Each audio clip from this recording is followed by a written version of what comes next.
Si Tatang Lando ay isang lalaking matagal nang kilala sa isang liblib na baryo na napapalibutan ng malalawak na bukirin at matataas na puno. Ang kanyang pangalan ay madalas marinig sa usapan ng mga tao sa palengke at sa mga upuan sa harap ng mga bahay tuwing dapit hapon. Hindi dahil siya ay mayaman, hindi dahil siya ay pinuno ng baryo, kundi dahil sa kanyang nakaraan na puno ng mga kwentong hindi kanais-nais sa pandinig ng marami. Noon pa man ay kilala na siya bilang isang lalaking mahilig sa babae. Marami siyang niligawan, marami siyang pinaasa, marami ring nasaktan dahil sa kanyang mga pangako na hindi naman natupad. Sa tuwing may dumarating na bagong dalaga sa baryo ay agad siyang nagpapakita ng kanyang mga ngiti at matatamis na salita. Para sa kanya ay tila isang laro lamang ang damdamin ng iba. Malakas ang katawan ni Tatang Lando. Kayumanggi ang balat na nasanay sa init ng araw sa bukirin. Matangos ang kanyang ilong at matalim ang kanyang mga mata na tila laging may balak na hindi agad nauunawaan ng mga taong kanyang kaharap. Sa unang tingin ay mukha siyang mabait na lalaki, ngunit ang mga nakakakilala sa kanya ay alam ang totoo. Maraming ama ang nagbabala sa kanilang mga anak na babae tungkol sa kanya. Maraming ina ang nagbilin na iwasan siya. Ngunit sa kabila ng lahat ay may mga babaeng nahuhulog pa rin sa kanyang mga pangako. Lumipas ang maraming taon na ganito ang buhay ni Tatang Lando. Wala siyang piniling babae na tuluyang pakakasalan. Para sa kanya ay sapat na ang lumipas na sandali at ang mga pusong kanyang napapasunod. Ngunit may isang gabi na hindi niya malilimutan habang siya ay naglalakad pa uwi mula sa malayong bukirin. Tahimik ang gabi, ang hangin ay malamig. Ang buwan ay maliwanag na tila nagbabantay sa bawat galaw ng mga nilalang sa paligid. Habang siya ay naglalakad sa makipot na landas na napapalibutan ng mga matataas na damo, ay may napansin siyang kakaibang liwanag sa may paanan ng isang matandang punong balete. Huminto siya. Hindi karaniwan ang liwanag na iyon. Hindi iyon galing sa lampara. Hindi rin iyon galing sa apoy. Ang liwanag ay tila malambot at buhay na kumikislap sa dilim ng gabi. Dahan-dahan siyang lumapit. Habang siya ay papalapit, ay naramdaman niyang tila may kakaibang katahimikan na bumabalot sa paligid. Ang mga kuliglig ay tumigil sa pag-ingay. Ang hangin ay tila hindi gumagalaw. Pagdating niya sa ilalim ng punong balete, ay nakita niya ang isang dalagang nakatayo sa tabi ng ugat ng puno. Napakaganda ng dalaga. Ang kanyang balat ay tila kumikislap sa liwanag ng buwan. Mahaba ang kanyang buhok na dumadaloy hanggang sa kanyang likod. Ang kanyang mga mata ay maliwanag at tahimik na tila nagtatago ng isang lihim na hindi madaling maunawaan ng tao. Hindi nagsalita si Tatang Lando. Ngunit ang kanyang puso ay biglang kumabog ng mabilis. Sa buong buhay niya ay marami na siyang nakitang babae. Ngunit wala pa siyang nakitang kagaya ng dalagang iyon. May kakaibang kapangyarihan sa kanyang presensya. May kakaibang katahimikan sa kanyang anyo. At sa sandaling iyon ay hindi alam ni Tatang Lando na ang gabing iyon ang magsisimula ng isang pagbabago sa kanyang buhay. Isang pagbabago na magtuturo sa kanya ng aral na matagal na niyang tinatakasan. Isang pagbabago na magmumula sa isang nilalang na hindi karaniwan. Isang nilalang na magpapabago sa lalaking minsang naglaro sa puso ng napakaraming babae. Ang dalagang iyon ay hindi lamang isang simpleng babae. Siya ay isang diwata. Hindi agad nakagalaw si Tatang Lando nang makita niya ang dalaga sa ilalim ng punong balete. Ang liwanag ng buwan ay tila mas luminaw sa paligid ng dalaga. Ang hangin ay nanatiling tahimik. Ang buong paligid ay tila huminto sa paghinga. Tinitigan niya ang dalaga. Sa loob ng maraming taon ay sanay si Tatang Lando sa paglapit sa mga babae. Sanay siyang magsalita. Sanay siyang ngumiti. Sanay siyang manligaw. Ngunit sa sandaling iyon ay tila nawala ang lahat ng kanyang lakas ng loob. May kakaiba sa dalaga. May katahimikan sa kanyang mga mata na tila mas malalim kaysa sa karaniwang tao. Ang kanyang anyo ay hindi maipaliwanag ni Tatang Lando. Ang kanyang kagandahan ay hindi lamang basta kagandahan ng isang babae. May liwanag na tila nagmumula sa kanya. Lumipas ang ilang sandali ng katahimikan. Pagkatapos ay dahan-dahang naglakad si Tatang Lando palapit. Hindi niya alam kung bakit. Ngunit tila may puwersang humihila sa kanya upang lumapit. Huminto siya ilang hakbang mula sa dalaga. Hindi pa rin nagsasalita ang dalaga. Nakatingin lamang ito sa kanya na parang matagal na siyang kilala. Nararamdaman ni Tatang Lando ang kakaibang kabog ng kanyang dibdib. Sa unang pagkakataon sa kanyang buhay ay tila hindi niya alam kung ano ang kanyang sasabihin. Lumipas muli ang ilang sandali. Pagkatapos ay bahagyang ngumiti ang dalaga. Ang ngiting iyon ay tahimik ngunit may lalim na hindi maunawaan ni Tatang Lando. Sa sandaling iyon ay may naramdaman siyang kakaiba sa kanyang kalooban. Hindi ito kagaya ng naramdaman niya sa ibang babae noon. Hindi ito laro. Hindi ito simpleng paghanga. May kung anong bigat sa damdamin na tila dahan-dahang bumabalot sa kanyang puso. Patuloy siyang nakatingin sa dalaga. Habang tumatagal ay tila mas lumalalim ang misteryo sa kanyang harapan.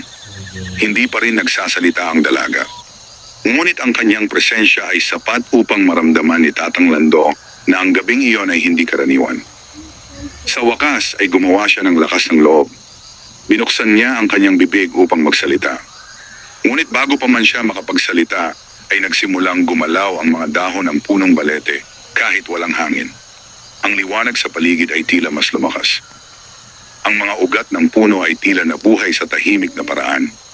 At sa sandaling iyon ay unti-unting naunawaan ni Tatang Lando na ang dalagang nasa harapan niya ay hindi isang pangkaraniwang nilalang.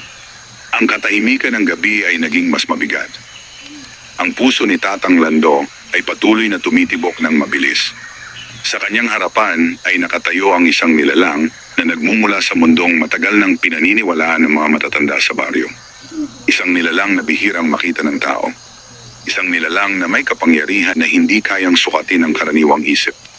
At sa sandaling iyon ay nagsimula ang isang landas na hindi na maaaring balikan ni Tatang Lando. Isang landas na maglalapit sa kanya sa isang diwata na hindi lamang basta nilalang ng kagubatan, kundi isang nilalang na magtuturo sa kanya ng leksyon na matagal nang nakalaan para sa kanyang buhay. Patuloy na nakatayo si Tatang Lando sa ilalim ng punong balete habang nakatingin sa dalaga na nasa kanyang harapan. Ang gabi ay nananatiling tahimik. Ang liwanag ng buwan ay nakapatong sa lupa na tila isang maputlang tabing sa buong paligid. Ang dalaga ay hindi gumagalaw. Ang kanyang mga mata ay nakatingin kay Tatang Lando na parang sinusukat ang lalim ng kanyang pagkatao. Walang galit sa kanyang mukha, walang takot, walang pag-aalinlangan. May katahimikan lamang na hindi maipaliwanag. Sa loob ng dibdib ni Tatang Lando ay patuloy ang malakas na kabog ng kanyang puso. Hindi ito kagaya ng dati. Hindi ito kagaya ng tuwing siya ay nakakaharap ng isang babae na nais niyang ligawan. May kakaibang bigat ang sandaling iyon. Tila may kapangyarihan na bumabalot sa hangin. Tila ang kagubatan ay nakatingin sa kanila. Habang tumatagal ay mas nararamdaman ni Tatang Lando na ang dalagang nasa harapan niya ay hindi simpleng nilalang.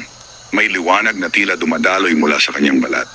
Ang kanyang presensya ay may kapayapaan ngunit may lalim na nakakapangilabot sa katahimikan ng gabi. Dahan-dahang naglakad ang dalaga palapit. Hindi mabilis ang kanyang galaw. Tahimik lamang ang bawat hakbang sa damuhan. Habang papalapit siya ay tila mas lumalakas ang liwanag sa paligid ng punong balete. Naramdaman ni Tatang Lando ang kakaibang lamig ng hangin. Ang kanyang katawan ay hindi gumagalaw, ngunit ang kanyang isip ay punong-puno ng tanong. Hindi siya sanay na mawalan ng kumpiyansa sa harap ng isang babae. Ngunit sa sandaling iyon ay tila siya ay naging ibang tao. Huminto ang dalaga sa harap niya. Ang kanilang pagitan ay ilang hakbang lamang. Ang mga mata ng dalaga ay malinaw at maliwanag sa ilalim ng buwan. Sa sandaling iyon ay tila may naunawaan si Tatang Lando na hindi niya kayang ipaliwanag sa salita. Ang nilalang sa kanyang harapan ay hindi basta babae. Ito ay isang diwata. Isang nilalang na matagal nang kinukwento ng mga matatanda sa baryo kapag sumasapit ang gabi. Isang nilalang na sinasabing nagbabantay sa kagubatan at sa mga lihim ng kalikasan. Hindi niya alam kung bakit siya ang napili ng diwata upang makita siya. Hindi niya alam kung bakit siya ang nakatayo sa harap ng nilalang na iyon. Ngunit sa sandaling iyon ay may pakiramdam sa kanyang dibdib na tila may mangyayaring hindi pangkaraniwan. Ang kanyang buhay na matagal nang puno ng panlilinlang at paglalaro sa damdamin ng iba ay tila dahan-dahang hinaharap ang isang bagong landas. Ang landas na iyon ay nagsisimula sa ilalim ng isang matandang punong balete. Sa harap ng isang diwata na tahimik na nakatingin sa kanya na parang matagal na siyang hinihintay. Nanatiling magkatapat si Tatang Lando at ang dalaga sa ilalim ng matandang punong balete. Ang paligid ay tahimik. Ang buwan ay patuloy na nagbibigay ng maputlang liwanag sa damuhan at sa mga ugat ng puno na tila mga kamay na nakabaon sa lupa. Ang hangin ay malamig ngunit hindi gumagalaw. Ang mga dahon ay tila hindi nangangahas na kumaluskos. Sa sandaling iyon ay tila ang buong kagubatan ay nakamasid sa kanila. Hindi gumagalaw si Tatang Lando. Ang kanyang mga mata ay nakatutok sa dalaga. Ang kagandahan ng nilalang sa kanyang harapan ay hindi pangkaraniwan. Hindi ito kagaya ng mga babaeng nakilala niya sa baryo o sa mga lugar na kanyang napuntahan. May liwanag na dumadaloy sa kanyang anyo. May katahimikan na may lalim. May presensya na hindi kayang ipaliwanag ng karaniwang isip. Habang tumatagal ang katahimikan ay may unti-unting pagbabago sa pakiramdam ni Tatang Lando. Ang kanyang dibdib ay tila mabigat. Ang kanyang isip ay parang hinihila ng isang hindi nakikitang puwersa. Sa buong buhay niya ay hindi siya natakot sa kahit kanino. Ngunit sa sandaling iyon ay may kakaibang paggalang na unti-unting umuusbong sa kanyang kalooban. Ang dalaga ay nanatiling tahimik. Ngunit ang kanyang mga mata ay tila may sinasabi na hindi kailangan ng salita. Ang liwanag sa paligid ng punong balete ay patuloy na kumikislap na parang mga maliliit na bituin na bumababa mula sa langit. Habang nakatingin si Tatang Lando, ay napansin niyang tila may mga maliliit na sinag ng liwanag na gumagalaw sa paligid ng dalaga. Ang mga ito ay dahan-dahang umiikot sa hangin na parang mga nilalang na gawa sa liwanag. Ang kagubatan ay tila nagising sa presensya ng diwata. Sa sandaling iyon ay may pakiramdam si Tatang Lando na ang kanyang buhay ay nasa harap ng isang pintuan na hindi pa niya nabubuksan. Ang pintuang iyon ay hindi gawa sa kahoy o bato. Ito ay pintuan ng pagbabago. Ang mga taon ng kanyang buhay ay lumipas sa panlilinlang at sa paglalaro sa puso ng maraming babae. Hindi niya kailanman inisip ang bigat ng mga sugat na kanyang iniwan. Ngunit sa ilalim ng punong balete ay tila may kapangyarihan na dahan-dahang humahawak sa kanyang kalooban. Hindi niya alam kung bakit. Hindi niya alam kung paano. Ngunit sa unang pagkakataon ay may tahimik na tanong na umusbong sa kanyang dibdib. Tanong na hindi niya kailanman tinanong sa sarili noon. Ang tanong kung hanggang kailan niya tatakbuhan ang tunay na kahulugan ng kanyang buhay. Habang nakatayo siya sa harap ng diwata, ay tila unti-unting nagiging malinaw na ang gabing iyon ay hindi lamang isang simpleng pagkikita. Ito ay simula ng isang landas na hindi na niya matatakasan. Isang landas na maglalagay sa kanya sa harap ng kanyang mga pagkakamali.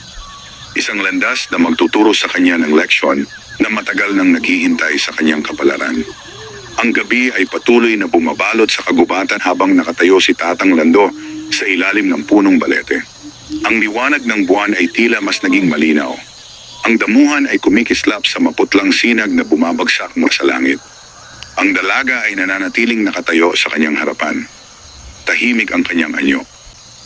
Tahimik ang kanyang mga mata. Ngunit ang katahimikan na iyon ay may lalim na hindi kayang takasan ni Tatang Lando. Sa loob ng kanyang dibdib ay patuloy ang mabigat na kabog ng kanyang puso.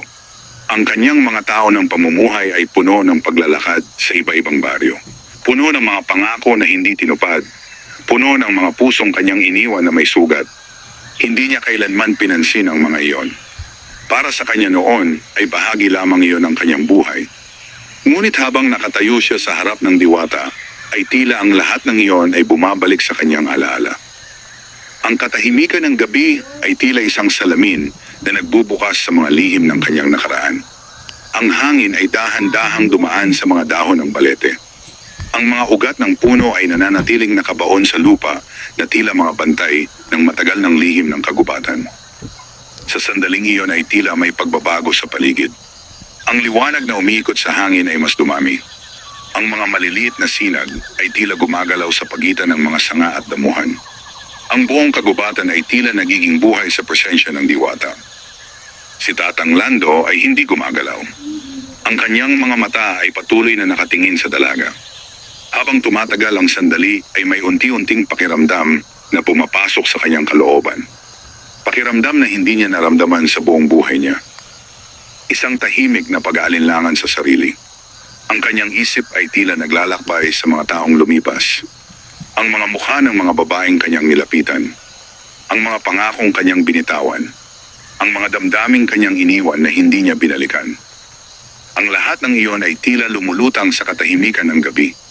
Sa ilalim ng punong balete ay tila may kapangyarihan na naglalantad sa mga bagay na matagal niyang hindi pinapansin.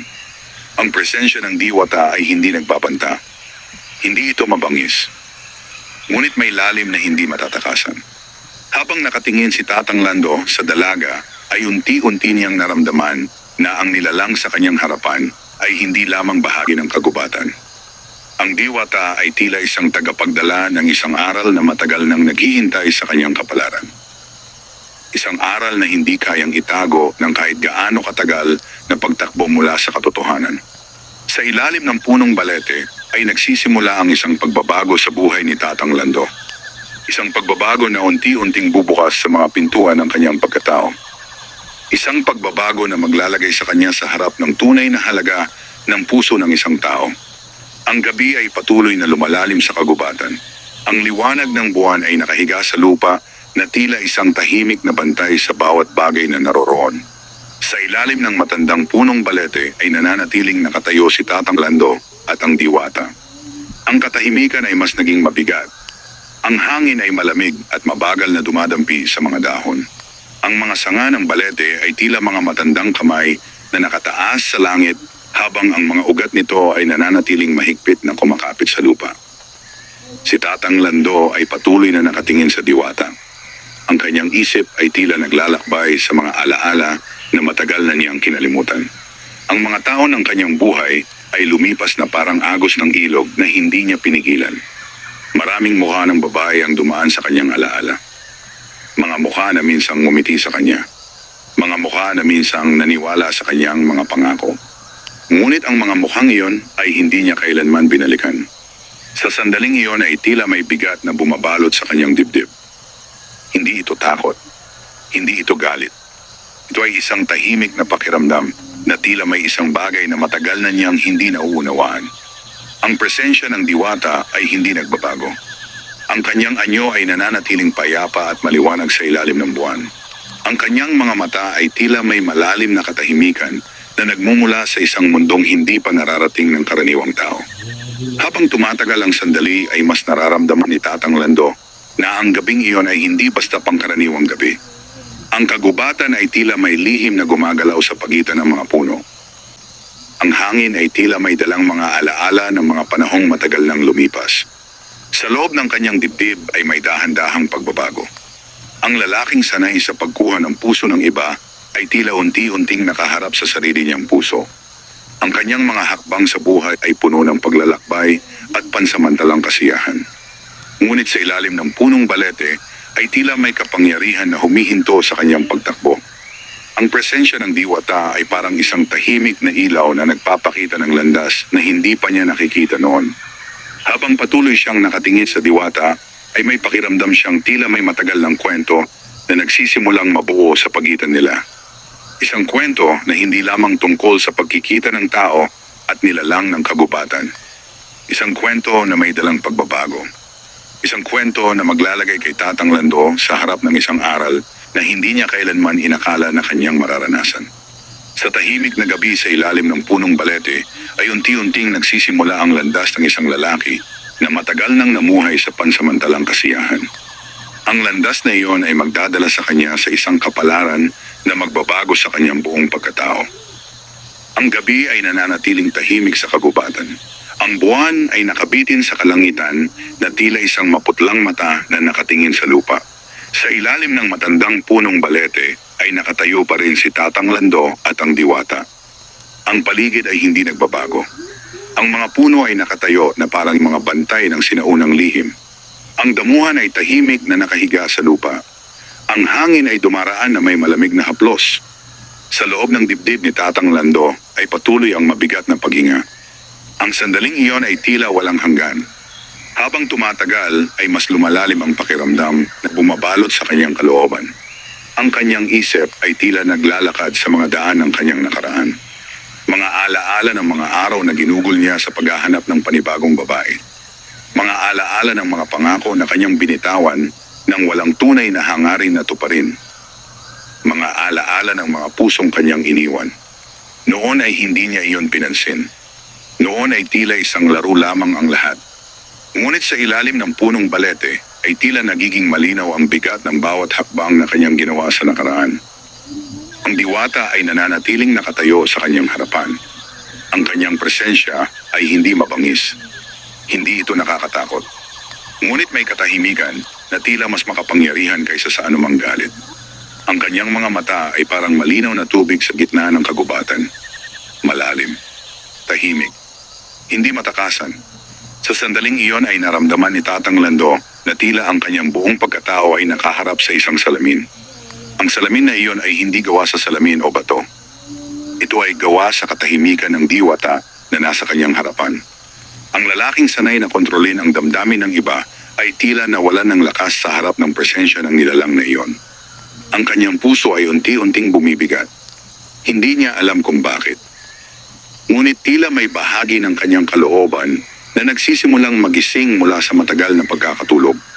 Ang kagubatan ay nananatiling tahimik na saksi. Ang punong balete ay tila nagbabantay sa sandaling iyon. Ang mga ugat nito ay nakabaon sa lupa na parang hawak ang malihim ng maraming taon. Sa ilalim ng mga sanga nito ay nagsisimulang mabuo ang isang kapalaran na hindi na kayang takasan ni Tatang Lando. Ang lalaki na minsang namuhay sa pagkuha lamang ng pansamantalang ligaya ay unti-unting inilalapit sa isang aral na magbabago sa kanyang buhay. Ang aral na iyon ay nagmumula sa isang diwata na tahimik na nakatingin sa kanya na parang matagal na niyang hinihintay ang gabing iyon. Ang gabi ay patuloy na bumabalot sa kagubatan na tila isang makapal na tabing na nagtatago sa mga lihim ng kalikasan. Ang buwan ay nakapirmi sa langit at ang liwanag nito ay dumadaloy sa pagitan ng mga sanga ng matandang punong balete. Sa ilalim ng puno ay nananatiling nakatayo si Tatang Lando at ang diwata. Ang katahimikan ay mas malalim kaysa sa mga nakaraang sandali. Ang hangin ay tila dahan-dahan na dumaraan sa damuhan at sa mga dahon ng puno. Ang bawat galaw ng paligid ay parang bahagi ng isang lihim na kwento na matagal nang umiiral sa kagubatan. Si Tatang Lando ay patuloy na nakatingin sa diwata. Sa kanyang dibdib ay may kakaibang pakiramdam na patuloy na lumalalim habang lumilipas ang mga sandali. Ang kanyang isip ay tila naglalakad sa mga landas ng kanyang nakaraan na matagal na niyang iniwan sa likod. Ang mga taon ng kanyang buhay ay puno ng paglalakbay mula sa isang baryo patungo sa isa pa. Sa bawat lugar na kanyang napuntahan ay may pusong kanyang iniwan. Hindi niya iyon inisip noon. Para sa kanya ay bahagi lamang iyon ng kanyang pagkatao. Ngunit sa ilalim ng punong balete ay tila may kapangyarihan na unti-unting nagbubukas sa kanyang mata. Ang presensya ng diwata ay parang isang tahimik na ilaw sa gitna ng dilim. Hindi ito nagsasalita. Hindi ito gumagawa ng galaw na may pagbabanta. Ngunit ang kanyang presensya ay sapat upang maramdaman ni Tatang Lando ang bigat ng kanyang mga hakbang sa buhay. Ang kagubatan ay tila nakikinig sa katahimikan ng sandaling iyon. Ang mga sanga ng balete ay nakataas sa langit na parang mga kamay na matagal nang naghihintay sa isang sagot na hindi pa dumarating. Habang patuloy na nakatayo si Tatang Lando ay unti-unting may pagbabago sa kanyang kalooban. Ang lalaking sanay sa paglapit sa mga babae ay tila nakaramdam ng isang bagay na hindi niya kayang pangalanan. Ito ay hindi simpleng paghanga. Hindi rin ito pagnanasa. Ito ay isang tahimik na paggalang sa presensya ng nilalang na nasa kanyang harapan. Sa sandaling iyon ay tila ang kanyang buhay ay nasa pagitan ng dalawang landas. Ang isang landas ay ang buhay na matagal na niyang kinagisnan. Ang buhay na puno ng panlilinlang at pansamantalang ligaya. Ang kabilang landas ay isang bagay na hindi pa niya nakikita ngunit nararamdaman niyang naroroon sa harap niya. Isang landas ng pagbabago. Isang landas na may kasamang aral na hindi matatakasan ng kahit sinong tao na haharap dito. Sa ilalim ng matandang punong balete ay tila dahan-dahang nabubuo ang isang kapalaran na matagal nang naghihintay kay Tatang Lando. Ang lalaking minsang naging kilala sa kanyang pagiging babaero ay unti-unting inilalapit sa isang aral na magbabago sa takbo ng kanyang buhay. At ang aral na iyon ay nagmumula sa isang diwata na tahimik na nakatayo sa kanyang harapan na parang bantay ng isang lihim na hindi pa lubusang nauunawa ng tao. Ang gabi sa kagubatan ay patuloy na nakabalot sa malalim na katahimikan. Ang buwan ay nakasabit sa langit at ang liwanag nito ay dumadaloy sa lupa na parang isang tahimik na ilog ng pilak. Sa ilalim ng matandang punong balete ay nananatiling nakatayo si Tatang Lando at ang diwata. Ang paligid ay tila naging bahagi ng isang sinaunang sandali. Ang mga puno ay matatayog at hindi gumagalaw. Ang damuhan ay nakahiga sa lupa na parang isang tahimik na kumot ng kalikasan. Ang hangin ay malamig at mabagal na dumaraan sa pagitan ng mga sanga. Si Tatang Lando ay hindi gumagalaw. Ang kanyang mga mata ay patuloy na nakatutok sa diwata. Sa loob ng kanyang dibdib ay may mabigat na pakiramdam na hindi niya kailanman naranasan sa buong buhay niya. Ang lalaking sanay sa pagkuha ng puso ng iba ay tila nakaharap sa isang katahimikan na hindi niya kayang kontrolin. Habang lumilipas ang sandali ay tila mas nagiging malinaw sa kanyang kalooban ang mga anino ng kanyang nakaraan. Ang mga taon ng kanyang buhay ay dumaan na parang mahabang paglalakad sa isang daan na hindi niya pinag-isipan. Maraming pusong kanyang iniwan. Maraming pangakong kanyang binitawan. Maraming damdaming kanyang ginawang bahagi ng isang larong hindi niya sineryoso. Ngunit sa ilalim ng punong balete ay tila ang lahat ng iyon ay bumabalik sa kanyang alaala na parang mga tahimik na anino. Ang presensya ng diwata ay hindi nagbabago. Ang kanyang anyo ay nananatiling maliwanag sa ilalim ng buwan. Ang kanyang mga mata ay tila may katahimikan na mas malalim kaysa sa kagubatan na nakapaligid sa kanila. Sa sandaling iyon ay tila naramdaman ni Tatang Lando na ang kanyang buong pagkatao ay nakaharap sa isang katotohanan na matagal na niyang hindi pinansin. Ang kanyang buhay ay puno ng pansamantalang ligaya. Ngunit ang pansamantalang ligaya ay hindi kailanman naging tunay na kapayapaan. Ang katahimikan ng diwata ay tila nagiging isang salamin na nagpapakita ng lahat ng bagay na matagal niyang itinago sa sarili. Ang kagubatan ay nananatiling saksi sa sandaling iyon. Ang punong balete ay tila nagbabantay sa isang kwento na matagal nang nakatakda sa kapalaran ni Tatang Lando. Ang lalaking minsang kilala sa kanyang pagiging babaero ay unti-unting inilalapit sa isang aral na hindi kayang takasan ng kahit sinong tao. Ang aral na iyon ay hindi dumarating sa anyo ng galit o parusa. Ito ay dumarating sa anyo ng isang diwata na tahimik na nakatayo sa kanyang harapan. Isang diwata na tila matagal nang naghihintay sa sandali na haharap si Tatang Lando sa kanyang tunay na pagkatao. Ang gabi ay patuloy na nakabalot sa katahimikan ng kagubatan.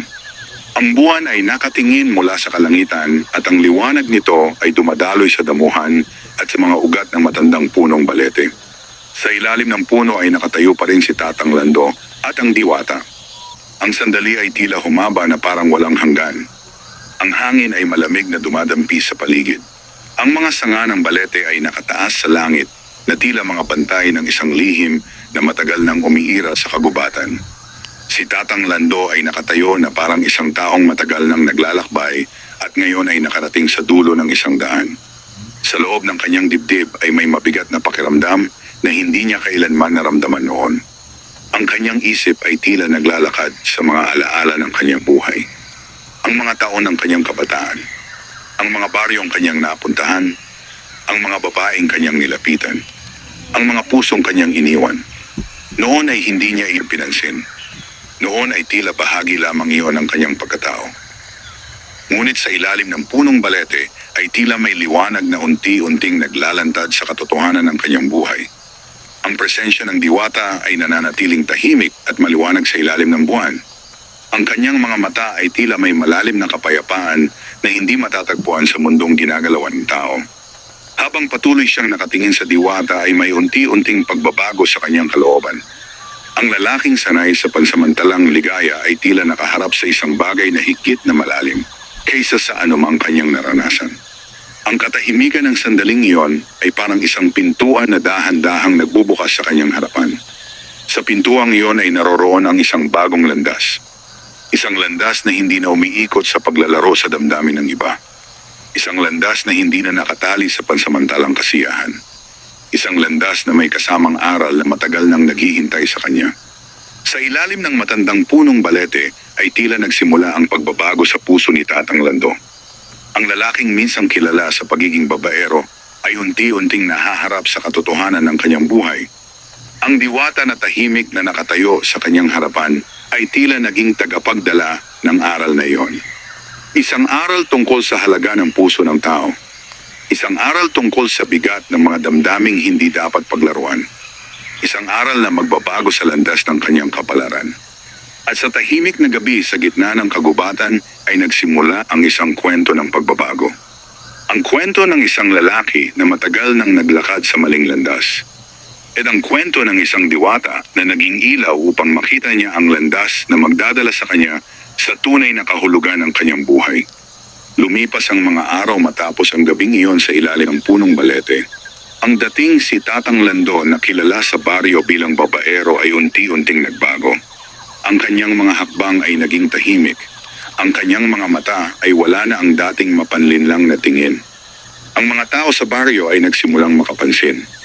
Ang lalaking dati ay laging naghahanap ng bagong babae ay tila naging ibang tao.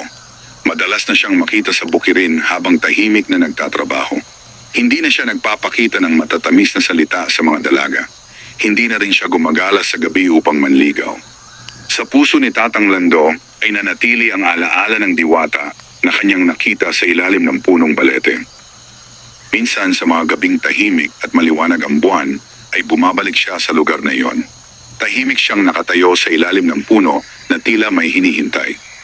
Sa isang gabi na tahimik ang kagubatan ay muli niyang naramdaman ang malamig na hangin na dumaan sa paligid. Unti-unting lumitaw ang liwanag sa ilalim ng punong balete. At mula sa liwanag na iyon ay nakita niyang muli ang diwata. Ngunit sa pagkakataong iyon ay iba ang pakiramdam ni Tatang Lando. Wala na ang dating pagnanasa. Wala na ang dating pagmamataas. Ang naroon na lamang sa kanyang puso ay paggalang at isang tahimik na pagmamahal. Mula sa gabing iyon ay nagsimula ang kanilang kakaibang pagsasama. Ang diwata ay hindi nanirahan sa baryo, ngunit madalas itong nagpapakita kay Tatang Lando sa kagubatan. Sa bawat gabi na sila ay nagkikita, ay mas natututo si Tatang Lando tungkol sa tunay na halaga ng puso at katapatan. Ang dating lalaking naglaro sa damdamin ng iba ay naging lalaking marunong ng magmahal ng tapat. At nang dumating ang panahon na pinahintulutan ng mundo ng mga diwata na sila ay magsama, ay naging asawa ni Tatang Lando, ang diwata na minsang nagpakita sa ilalim ng punong balete. Mula noon ay naging tahimik ang kanilang buhay. Hindi man nakita ng mga tao sa baryo ang diwata, ay nakita nila ang malaking pagbabago kay Tatang Lando. Ang lalaking dati ay kilala sa kasalanan ng puso ay naging halimbawa ng pagbabago. At sa tuwing may nagkukwento tungkol sa lalaking nagbago dahil sa isang diwata, ay naaalala ng mga matatanda ang aral na iniwan ng kwento. Na ang taong natutong magsisi at magbago ay maaaring makatagpo ng liwanag kahit gaano pa kadilim ang kanyang nakaraan. At sa ilalim ng matandang punong balete, sa gitna ng kagubatan, ay nanatiling tahimik ang lugar na minsang naging saksi sa simula ng isang pagbabago. Isang pagbabago na nagbunga ng tunay na pagmamahal.